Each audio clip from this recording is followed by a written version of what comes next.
हाँ वंदे मातरम वंदे मातरम वंदे मातरम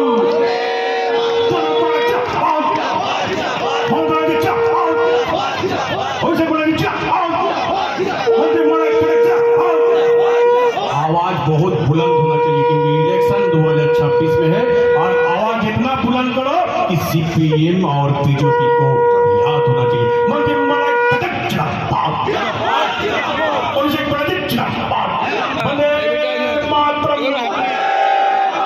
तृणमूल कांग्रेस तृणमूल कांग्रेस तृणमूल कांग्रेस। বাপিনি থেকে শুরু করে সম্পাদে সামনেটা একটু ছেড়ে দিন। আচ্ছা বড় মিডিয়া বন্ধুরা একটু সামনে ছেড়ে দিন।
অনেক অনেক ধন্যবাদ। আগামী দিনে আমাদের সাথে একসাথে আমরা কাঁধে অবশ্যই মাননীয় মন্ত্রী মলয় ঘটক মহাশয় যার হাত ধরে আজকে পশ্চিম বর্ধমান সহ পুরুলিয়া বাঁকুড়া পুরো এই রাঢ় বাংলার যেভাবে তিনি আন্দোলন করে মার্ক্সবাদী কমিউনিস্ট পার্টির নেতাদেরকে ঘরে ঢুকিয়ে দিয়ে যেভাবে মিথ্যা কেস মলয়দার ওপর সাজিয়ে দেওয়া হচ্ছিল তার প্রতিবাদের মধ্যে